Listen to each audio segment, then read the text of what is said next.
Just think of it as the rough draft of the podcast world. This is the Newbie Writers Podcast with your hosts Damien Boat and Catherine Bramkamp. Hey, this is episode 190 of the Newbie Writers Podcast, and it's just us this week. There's no construction crew, no pillars, nothing.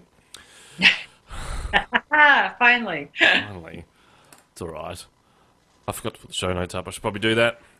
I've been too busy. I nearly said Slack. Not the case. I wonder what Slack feels like. I wonder what that feels like. It doesn't seem to be in your vocabulary, so you may not know for quite some time. You'll have to wait until you're in your 60s or 70s, then you can slack off, okay? Yeah, but you see, I've started to work that plan my retirement. Uh-huh. And I'm 30. There's probably people chuckling right now. Like, seriously, you're only like in your 30s. What are you doing? I have a client who's in the financial business, and she's writing a book that addresses that very thing, is start thinking when you're your age, not when you're other ages. Yeah, but I ran this by Sharon, and she sort of just shook her head. Because I was thinking, well, I'll get out of this game and, I don't know, set up a vineyard somewhere and start a second business when I'm about 50, 60. Uh-huh.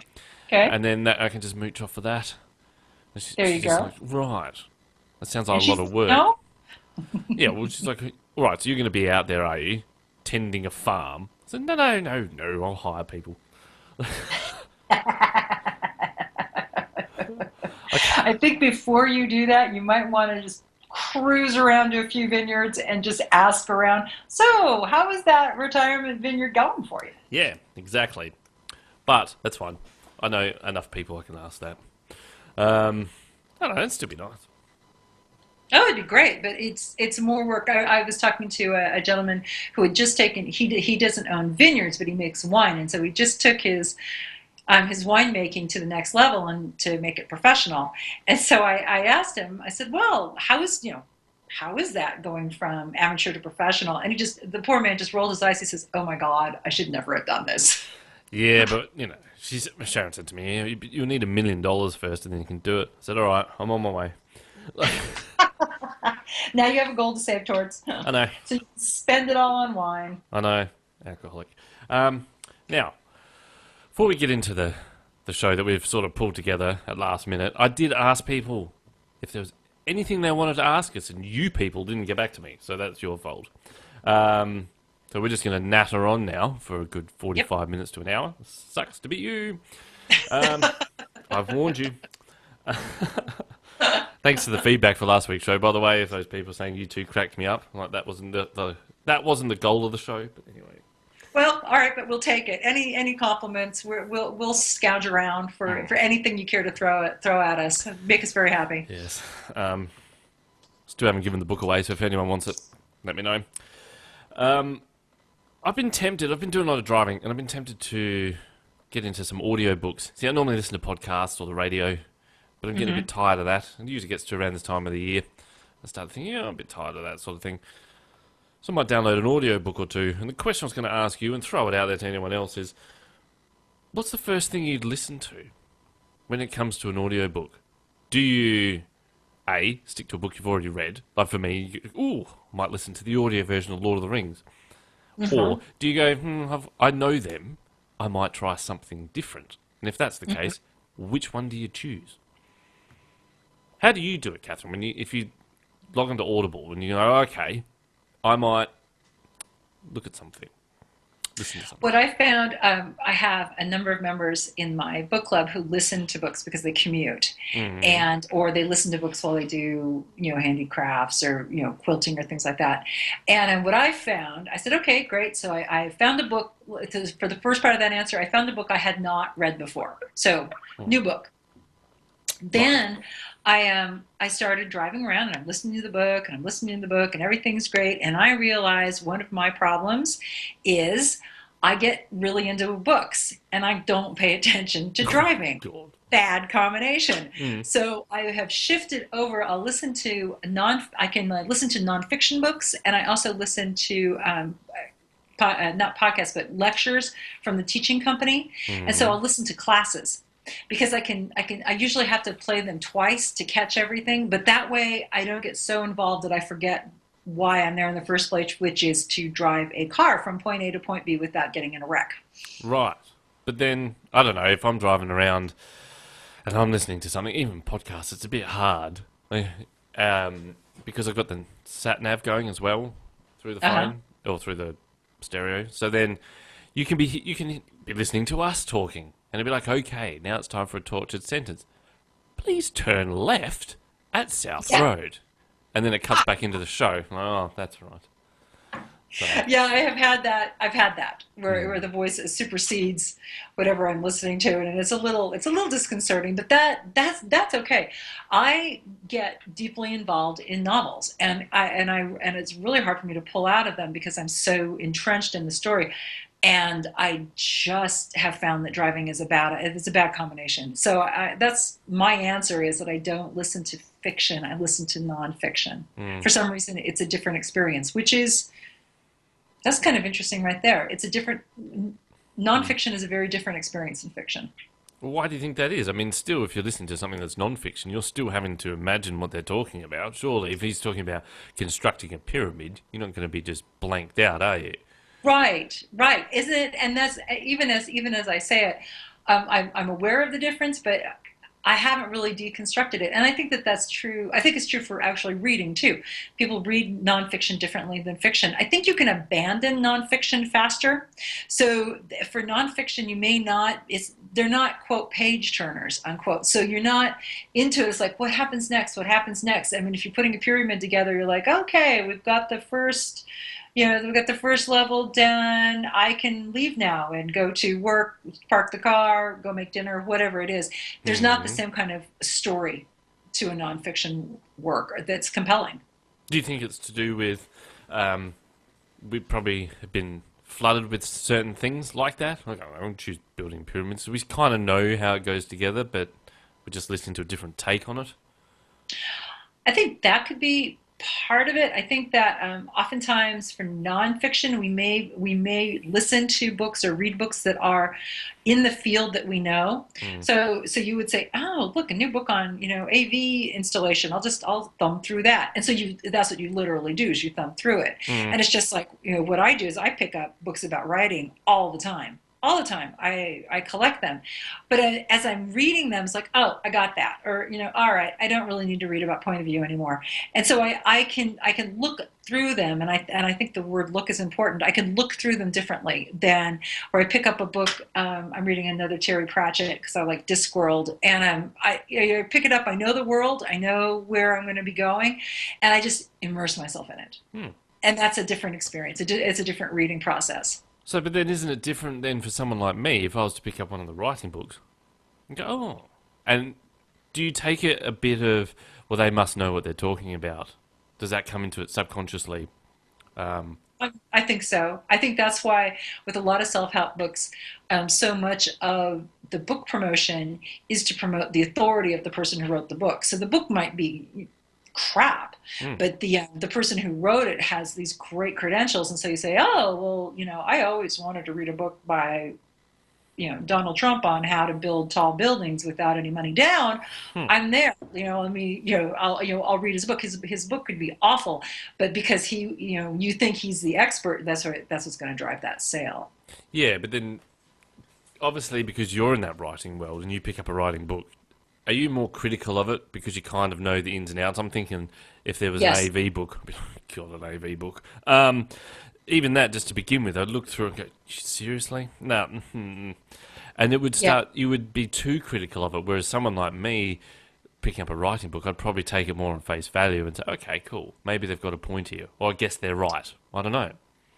I think for me, and that's why I thought this would be an interesting subject, I can open up books and say, writing books and say, all right, this works for me, or this doesn't work for me wherever I am, whatever work I need. But I also look at them and say, oh, this would be really helpful if you were an intermediate writer, if you were an advanced writer, if you were just beginning. Sometimes I pick up books because I know the authors and I want to support them. So, that's sort of irregardless. So, Arlene Miller has a new book. Okay, I'll go buy it. Or, Beth Barani's got a new writing book. I'll go buy it. But so, we focus on different things. And so, sometimes you have writers like Beth has got her adventure writing book, and it's very much a blow by blow for someone who is just starting out. And when I look at that, I think, nah, I like her advice, but I don't necessarily need to read through it and take it because I'm past that. Does that make sense? Yes, it does. And I'm just also thinking about, I hope we get a review that says, don't write like we talk is a disgrace to the self-help writing book world. I want that. If someone's willing to do that, you'll get a free copy. I don't know. Maybe we should send out a number of free copies for really, truly horrible Amazon reviews and see what happens. I know. But then I think people might call our bluff and just leave good ones just to piss me off. So there you go. I think a reverse promotional effort would be very interesting for that book. We'll find out in February, March when we start really launching into this. Yeah, the publisher might not go for that, but anyway. Yeah, they might not. So we'll see. Yeah, what's your marketing plan when they approach us and go, well, we're aiming for as many 1 stars as we can. We have trust us, we've got a whole plan. It'll work. Yeah, what's the last number on the rankings? That's what I want to know. And if we can aim for that. So aim low, low, and aim big in this case, because Amazon goes from 1 million up to number 1. So I think we could probably muck around in the 5 million ranking. I know, and then we can put that on there. You get those little things, 100,000 sales. Well, we could put 1 in 5 million. Then in little tiny brackets, the 5 million. I don't know. Yeah. That would be good. I could do that. I would get that. I'd mess around with this book that we're putting together, definitely. Yeah. Don't write like we're snarky.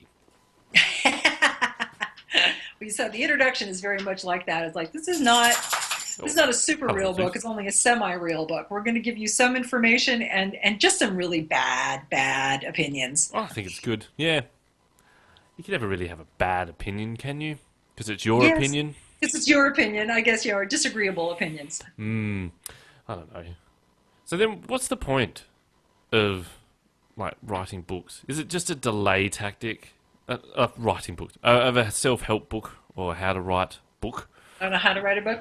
I think that just like our guest last week, it was interesting to talk with her. I think that for some writers, creating the book about writing is a way of managing their art. It's a way of looking at what do they do and then expressing that. It's kind of autobiographical. I also think that in some cases, their publisher says, hey, you know what? Everybody loves books about writing. You have credentials because people love your books. I'm thinking Janet Ivanovich wrote a book about writing. It did not do that well, to be honest, but she has a name. She writes the Stephanie Plum series, and I think that probably was the conversation as her agent said, hey, you should write a book about writing. And she said, oh, all right. And plot is different from story because, and, it went on the shelves and it's part of her oeuvre, but, not great. So I think there's a number of reasons why people write about writing. I know that I wanted to put together our work just because I wanted to honor 4 years of podcasting and just say, here's what we've learned that's a little more advanced than just this is a plot, this is a story, this is your story arc. There's a lot of those books already out. But from a reader's point of view, though, okay, like for me, I haven't had any time to do any writing for quite a time, right? Which is equally as frustrating. Right.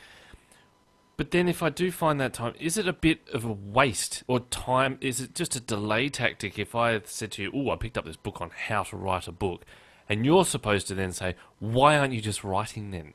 Yeah. And I think that, so to that end, I think, yes, it can be a delay technique. It can be, it's just like, I want to write a book, so I'm going to go get an MFA. Same thing. Yeah, it's the same thing. So I want to write a book, so I better because sometimes we have, as authors, so little confidence in our own imagination and in our own skills that our first reaction is, I better go read about find an expert. I better go to a seminar. I better go to a conference. And those are fine.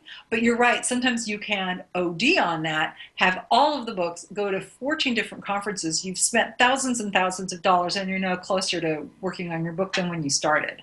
Well, yeah. I just think of it then, even if you start to follow the steps in one, because let's face it, they've all got silly steps. 7.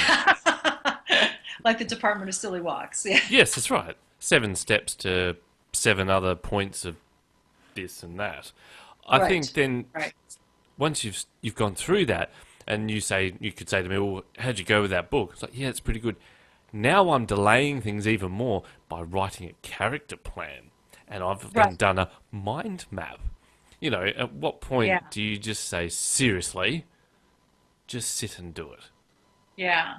What I would recommend, or what I do, I probably worked this way for quite some time. Is that I launch into whatever I'm launching into. So if it's poetry collection, or if it's our book, or if it's the fiction book, I launch into it, and then when I get stuck is when I turn to my book collection, and all right, what's inspirational? What where can they help me specifically? So now I'm doing what we can do with nonfiction book, which is thumb through it, go through the index, go through the chapter listings, and say table of contents. There we go. I knew there was an official word. And go through and say, what do I need help with? Oh, right here. Here's how to deal with writer's block. Oh, here's how to deal with characterization, so that you're following your own tendencies rather than following someone else's plan. Right, but then I'm going to piss off our listeners now by saying you're a bit of a special case, because you sent me a message before and you're like, oh, I'm starting to work on the next book. I've done 30,000 words. And most people are going, are you serious? Like, wait, how long is it taking you to do 30,000 words? A week? No, not a week. Oh my gosh, I wish. No, I started out. When did I start writing this? I started this out in the beginning of the month, and so I've been working on this since probably the 1st or 2nd of October. So 22 days. Yeah. Right. I'm working on mine for 4 years. It's been the NaNoWrite More amount. I've been doing it about 1,600 to 2,000 words a day. But that's how it comes out. Are you cheating? And I'm cheating so that I'm sort of sandbagging ahead of NaNoWrite More. That is not fair. You're gonna walk into NaNoWriMo with 45,000 words and go, ooh, I only need to do 5,000 more. That's pretty much the goal. I'm going to try to do more, like 60,000 now, so I'm trying to do more. There we go. We've outed it on the show. You're not entitled. But I think that for me, I've been doing this a lot, and once I decided to start writing the book, it came. So I didn't have a lot of choice. It's been one of those obsessive, work at it all the time, make it keeps coming. I needed to write Bella's story, and that's what came out, and there you go. Now, let me just backtrack a little bit. I picked up a few books way back in the day, so it's quite a while back, when I first said, I would like to get back into writing, or I need something to help me get from thinking about writing to writing. And the book that I picked up was Wild Mind by Natalie Goldberg, and then I picked up Writing Down the Bones, which was Natalie Goldberg's first book about writing, because she wrote it while she was writing her novel Banana Rose, which is best left unread. But she's very good at writing books, and that helped me, because it was the right inspiration at the right time. And so that's what those writing books can do for an author or a newbie author, is just give you the right encouragement at the time that you need it. And I think that's what's really important about books on writing. Well, we had C.S. Lakin on, and she did was it Shoot Your novel? Yes. To think of it more as a movie. But you've got a note here, and it says, and her new book, 12 Pillars of Writing, is coming out. What the hell is it with writing in pillars? I was going to say, isn't that interesting? And she wrote 12 Pillars. It's out. 12 Pillars is out. It came out, let me see, what is this, September? It came out December, and then she's got another book out that we're going to talk to her about in November. We're going to interview her. She'll be a guest on the show, and it's a very specific book where she asked three other authors to write long passages of bad writing and then fix them in another long passage. Well, right. So that should be very interesting. And so that's more of a practical book. So that's like, okay, here's what went wrong and here's how you can fix it. It would be like taking a class. I don't know, we just seem to be inundated with the foundations of writing, the pillars of writing, Pillars, construction. I know. You people haven't lifted a hammer in your entire lifetime. That's why we think it's such a good metaphor. I would not use, and I don't use necessarily building unless I have a couple of blogs out and we've talked about platform building / dismantling, and I'm more into platform dismantling. So platform destruction. So that would be my only construction metaphor that I'm using right now. Can we just do something else? Can we do, I don't know, copy paste your book? Oh my gosh! I just got a Facebook post from Sharon Hamilton, who we've had on the show. She's a very successful romance writer, and she just was complaining about an author who did just that. She absolutely hijacked someone else's work, slapped a new cover on it, changed a couple names, and is selling it as her own work. Really? Yeah, it's quite the scandal right now. It's all over Twitter and it's all over Facebook. And I thought, oh, so we're being a little desperate and copying and pasting. So that's funny that you even said that. Have you got any details? Can you send me a link? I'm happy to name and shame them. No, because Sharon said that she wasn't naming. She just was very disappointed because I guess she knew the person who was stealing as well as the author who the work was stolen from. So she's just putting it out there like, no, this is not cool. Don't be diplomatic. Do you know who it is? I didn't recognize the name. Right. It's probably a pen name anyway. It's probably someone called Bruce. Well, I would hope you do a pen name if you're swiping somebody else's stuff. Little tip for today. Isn't that how it goes with romance anyway? It's all the same. Well, of course it is. And all you do is, boy meets girl, boy and girl fight, boy and girl get together, they live happily ever after. It's not hard. Shakespeare's done the same.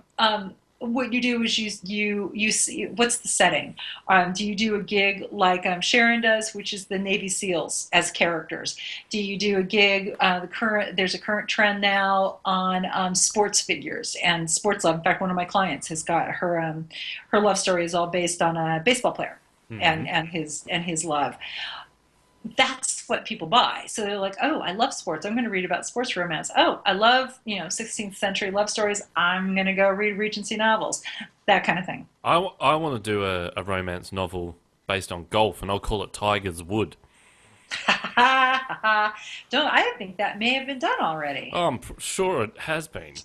I don't know. Plagiarizing romance, whatever. Well, I think it's the situation, it's the language. I mean, everything is original because it comes out of your agenda, your childhood, your filters, and in this case, apparently wasn't original enough. So there you go. I like the way you say, what setting should we choose? I don't know, pirate ship. Yeah, how it goes. It's all camp. Everything's camp in romance. I can't stand it. Anyway, I think the women who love it. Love the escape of it, and I think that women who write it understand that about their fans. So I have been impressed with how romance writers are really excellent at connecting with their fans, and they're simply delivering. I mean, you're right. It's not necessarily quote literary work, but neither the fans nor the writers themselves are claiming that. They're just saying, I want to escape. I want to get away from my dreary job, or I don't get out much. Or I've never had, this kind of wild ass love, and so they read about it. And I think that that's fair. It's an industry. It's a very good mutual exchange for the the fans, etc. I could not write romance to save my life. I tried, and I was just awful at it, really miserable. So I had to move on to other more cynical, genres. So then, it's almost tempted to do a test. We've had the romance authors on a bit on this show, and I got to know some of them, and I feel like I want to email them now and say, can I rip off like 2 chapters of your book, and then we'll speak to another one and go, can I rip off 2 chapters of your book, copy and paste them all into one document, change the names, and see how far it gets? It might make no sense by the end of it, but hey, someone would buy it.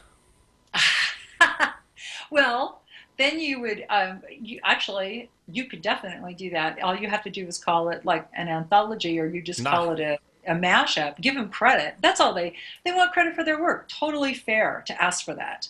So you could just say book by and list this, the 17 famous authors from whom you took their chapters, and then kind of. I mean, that would be an interesting book. Yeah, imagine that though. It'd be like Choose Your Own Adventure.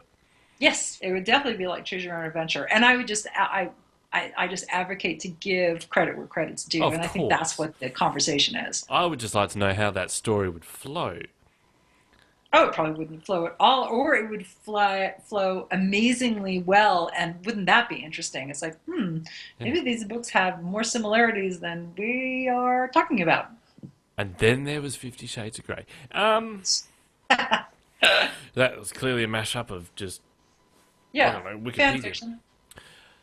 So yes, helpful or harmful, where do we fit? Oh, we're definitely harmful. Oh, good. Well, that's all right.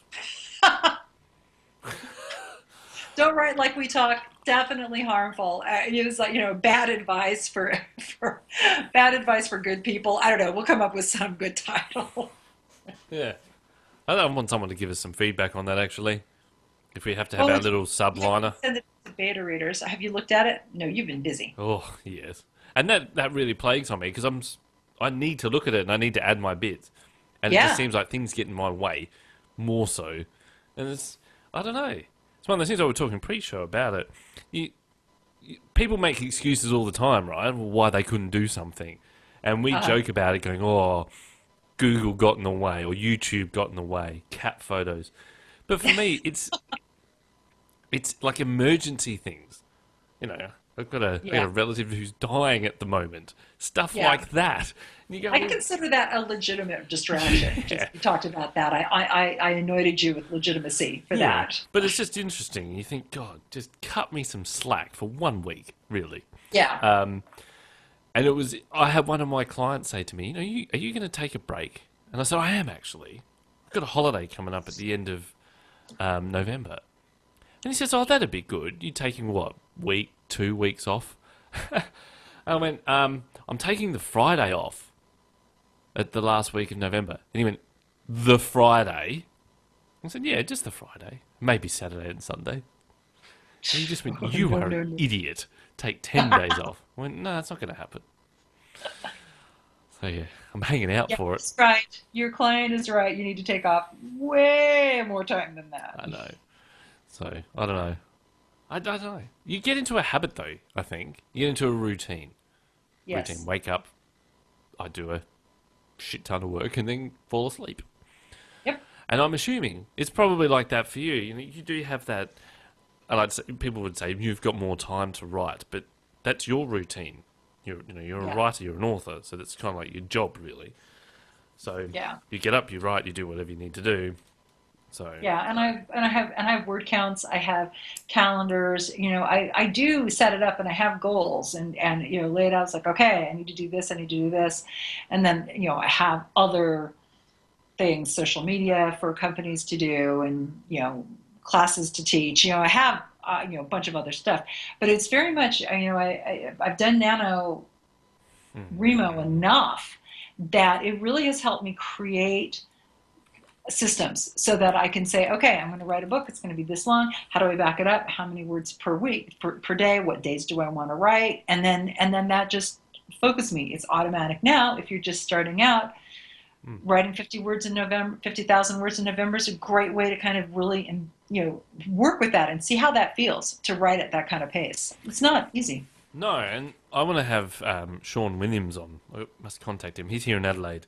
is an award-winning author, and he was on the radio, and he mentioned something similar about, his life is now writing, and he's done some 20-odd, 25 books, I think. But he said early on, being an author doesn't really pay the bills.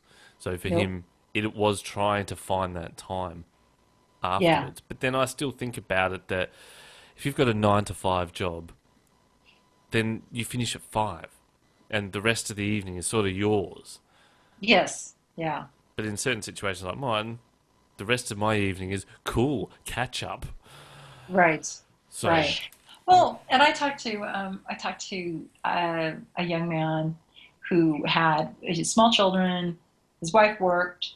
He works, and he wants to write. And so we talked about his schedule, and I said, well, look, you don't want to come home and announce to your exhausted wife and your cranky children, I'm going to go write for an hour because my art is important.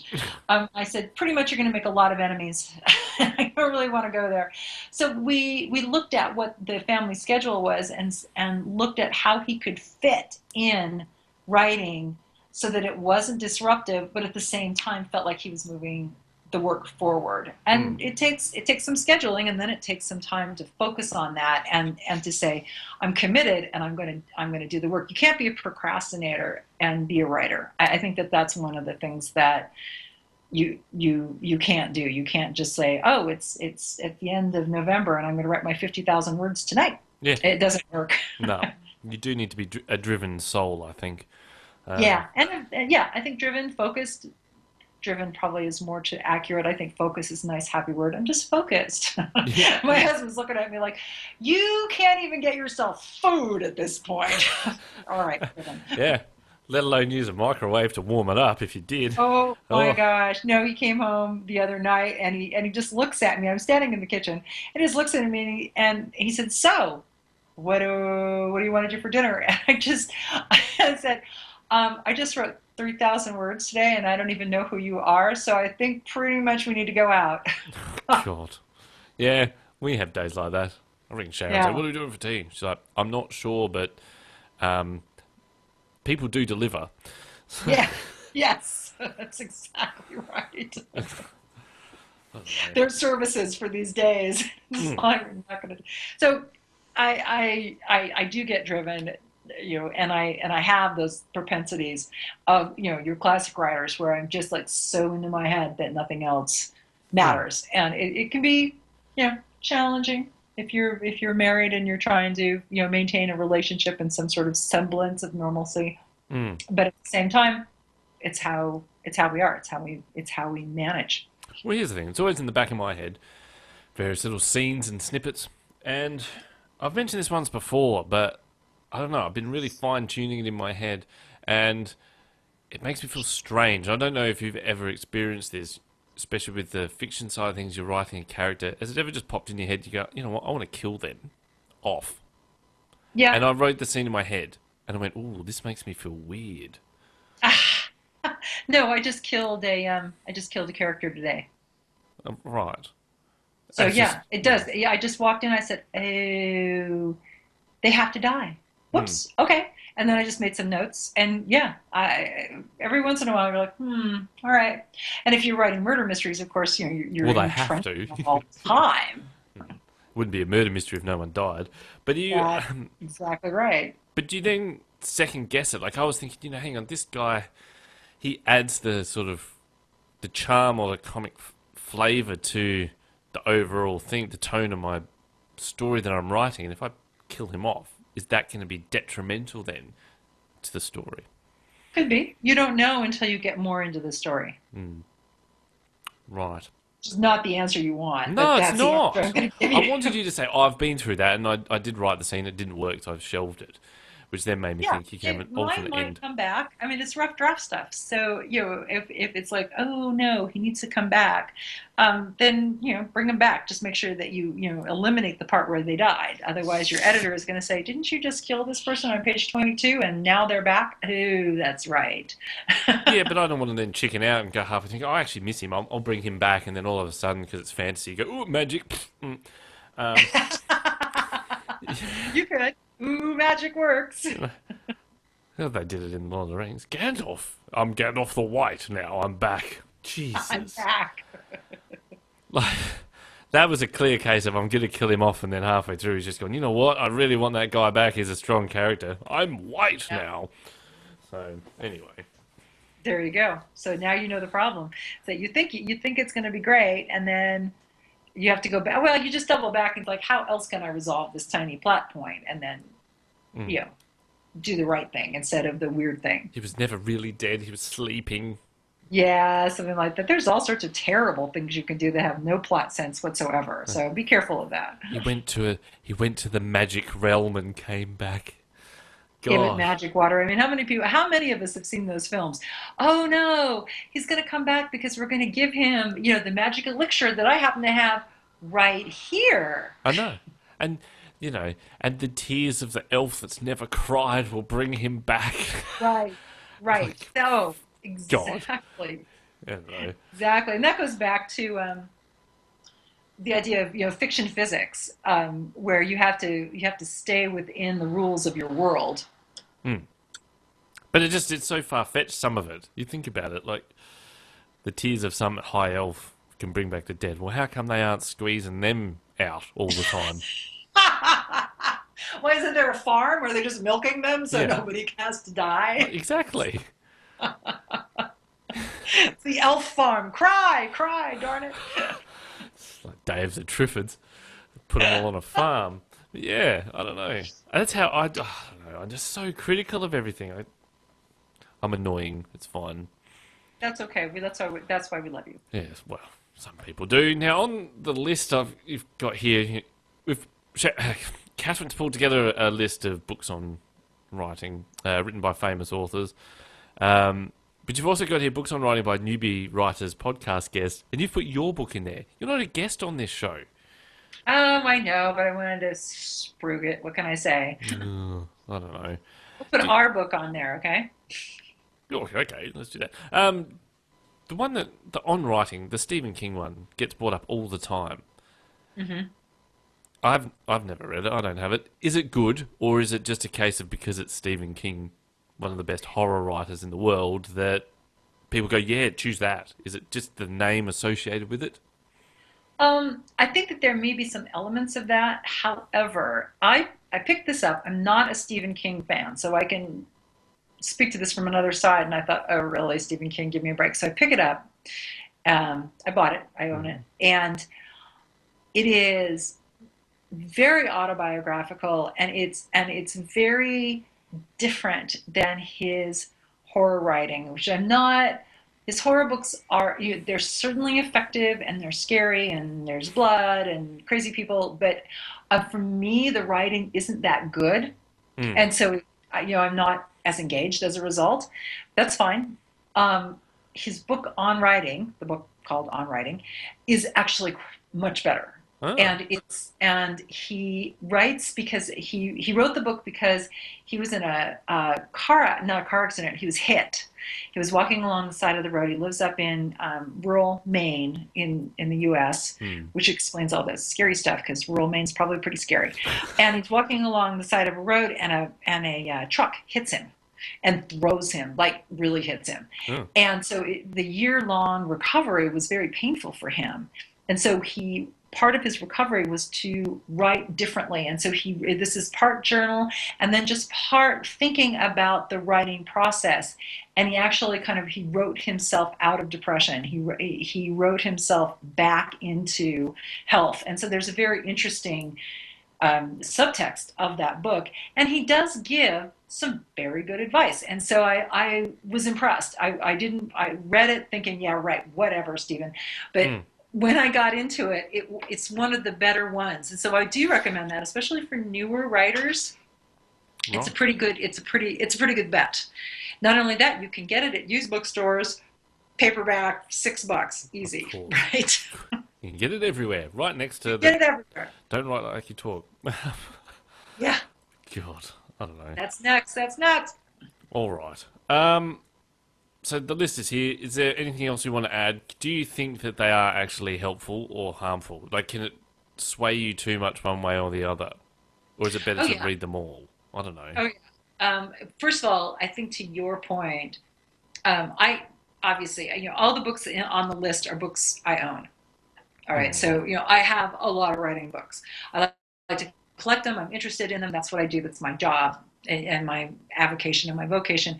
But I think that it can be distracting, as we pointed out earlier in the show. So I think that's the harmful part, is that, okay, that book didn't, a new author would read the Stephen King book, and it's like, that didn't really do it for me. I think I'll read every book that Julia Cameron has ever written. So that should entertain you for a good 3 or 4 months, because Julia Cameron has rewritten her first book, The Artist's Way, a half a dozen times. Right. So just get The Artist's Way first, because the rest of them are sort of rehashes. Then you say, okay, let me go try, this new book, that new book. And pretty soon you have a great mass of books and you still haven't written anything. So I think that's definitely can be part of the problem. I also think that books that promise speed are problematic. So I think that, and on the list, and the list is on my website, so you could just reference the show notes in that direction. Yep. I think that the books that say, write a book in the weekend, write your novel now in 36 hours, I think that I think they're troubling, not just because I don't think you can write a book in a weekend, really. I think they're also troubling because it makes, if you can't write the book in the weekend, and you've read the book that says that you should be able to write the book in the weekend, you're setting yourself up for failure. And that's the last thing you need when you're starting to write, is to feel like a failure at the onset. That's right. I don't think there is any time. Yeah, I don't know. We want things done as quickly as possible. Yeah. Because human nature needs things done, but it just doesn't happen. I think. No, and I think our culture is very much in tune to that. Our culture is saying, you should be able to do this really fast. You should be able to know how to do it. And that's not true. We're going to have Meg Clayton on in November. She wrote a book called The Race to Paris. It's about women journalists during World War II. Fabulous book. Meg is fabulous. She's written a bunch of other books. It took her 15 years of just plodding away at this one particular book, and she wrote other books during it, and just researching and figuring out. 15 years. It's a wonderful book, but it took her that long. And I think we need to honor those longer projects, because at this point we just write a book in 10 minutes. What's the problem? Yeah, but that's where it starts to dilute the market more and more. It's that common complaint about Amazon, all these ebooks. There's the people, they crank them out because they're like, well, I need to get this done. Right. Give it another 6 months. We should do a show called The Fast and Furious. We should, and then it can be like 3 minutes long. Yeah. Everything you need to know right now. Thanks. Bye-bye. Yeah. Anyway, so yeah, if that's all, if you think we've covered enough, we can do our other bits and pieces if you like. Sure. Like word of the week. Sure. Just visit. We'll just say. If you go to my website, yourbookstartshere.com, the list of the books that I like that I can recommend are posted there. Cool. And I should set up another website. So you've got yourbookstartshere.com, and I can have orhere.com, and it bounces back to yours. Or there. God. Anyway, word of the week. We've taken this from A Word a Day from Anu Garg, and the word is oleo. Oleo! That's Spanish, of course. A miscellaneous collection of things. For example, a variety show. Or my head. Oleo. I don't know. Is anyone actually going to use that? Yeah, I don't think so, but I thought it was interesting, because that's not the meaning doesn't sound like the word at all. I mean, the word doesn't give you any clues. No. So it's got the usage here. It says, I will launch into an oleo of malapropisms, can't speak, bad abbreviations, similar words that tend to be used interchangeably. So if someone said that sentence, I will launch into an oleo, bad abbreviations, blah, blah, blah, I think the response from you would be something like, I like wanker. Yeah. Nicely played. Yeah. I think that's how it will be if you were talking to someone like that. If you're like, dickhead. Anyway. For my job, I have a Twitter account, and one of the Twitter accounts that I follow is the Wine Wanker. Of course, I'm following him. Of course. Yes. That is my favourite sound grab from one of our shows. I like wanker. It's perfect. I don't know. I like wanker. Anyway, I could just sit there and play that. Just play the Wanker show on and on. I'm sorry, I really do like that word. I've been meaning to grab some others too. It's just, if anyone else has got any bits Brutal. that you want me to grab, let me know. Let me know if there's any other sound bits you like. Let's do a prompt. All right. So here's the prompt.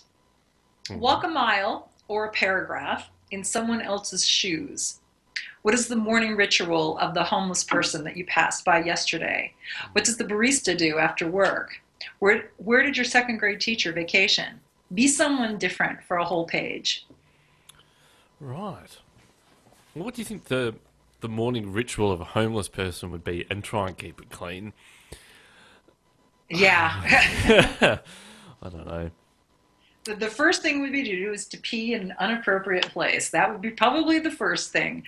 But I just thought, I thought sometimes it would be a way of helping you recast a character. If you were trying to think of what does your character do during the day? What are their regular routines, and that would help you get into the character as you're writing about them in an adventure situation, so that they can say, oh, but I always have my tea in the morning, don't bother me until then.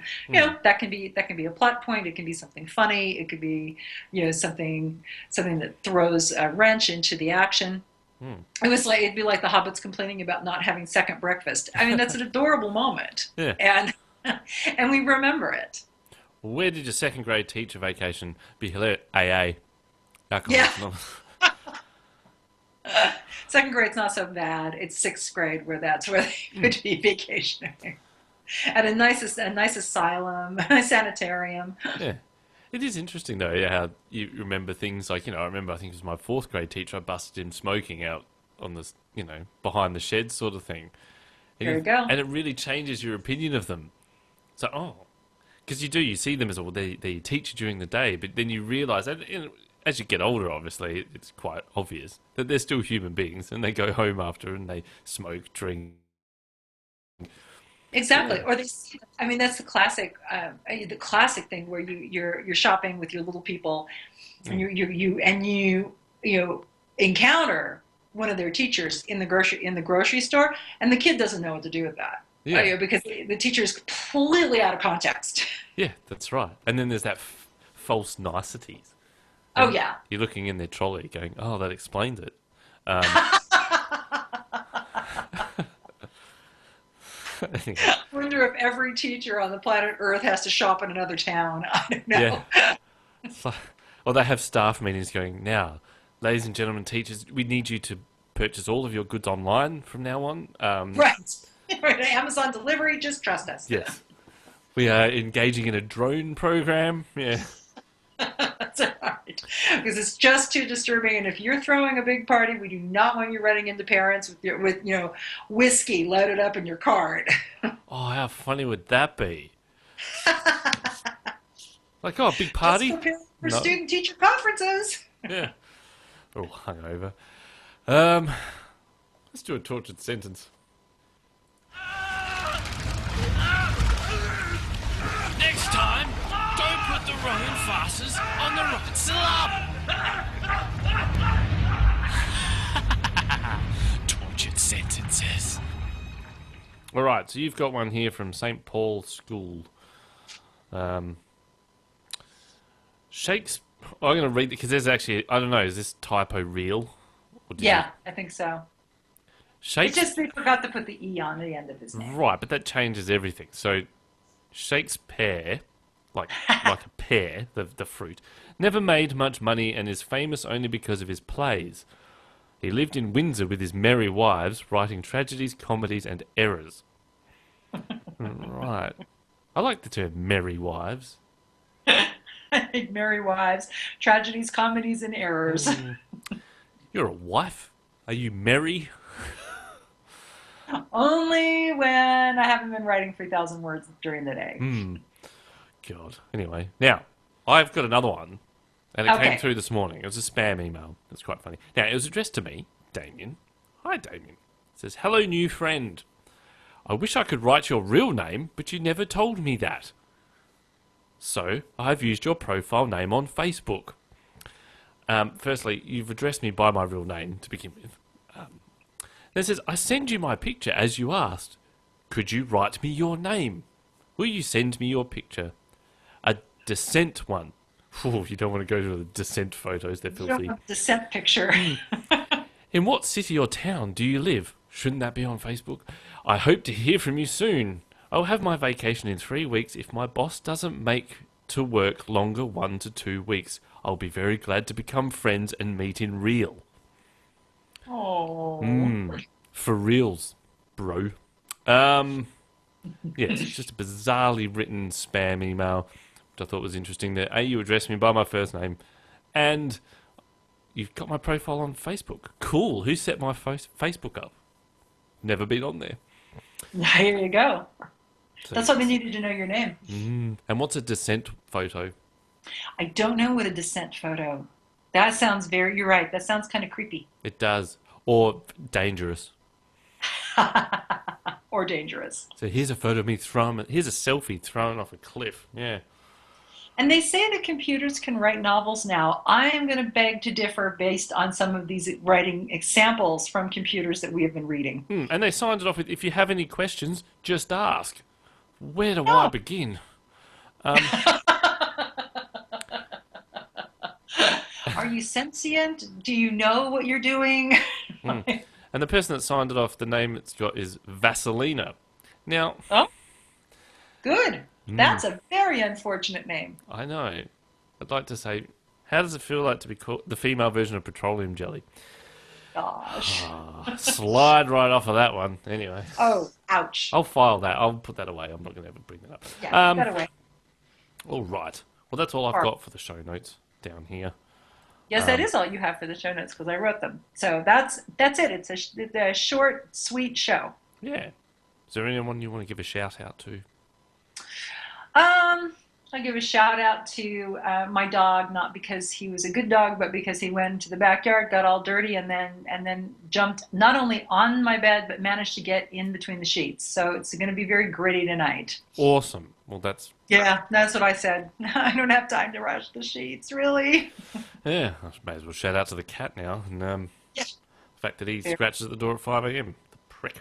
Anyway. There you go. See, fair is fair. It's the pet shout out day. Yes, there you go. I'll give a shout out to my mother. She's going through a very tough time at the moment. So hopefully it'll get sorted out soon. Have we got anyone on next week? Yes, we do. We have a writing coach, Mark David Gearson. Right. So we'll see what he has to say about writing and writing coaching. Right. So hopefully that's good. I'm just thinking of, there's other coaching things. I was thinking about this the other day. I was driving to work. Like, life coaches. Like, why do you need a life coach? I'm living at the moment. Should be fine. At your age, you don't need a life coach. Life coaches come in when people are in transition and when they hit about their mid-40s and they think, what the heck am I doing? That's when you need a life coach. Because when the life coach walks you through and says, well, here's what you might want to consider. That's when you need a life coach. That is a bullshit profession. I'll say that right now. Okay. I'll tell that to my friends who are life coaches. Do it. And they can ring me and we can have a discussion. And they'll say, where are you going with your life? You'll have to talk to them. Yep. And when they say, where are you going with your life? I'll say, well, I'm going into tomorrow. Because that's what happens. You sleep, you wait. Anyway, I'm going to start ranting. That'll do it for this week. So until next week, we'll see you then. See you then. Your book starts here on the Newbie Writers Podcast.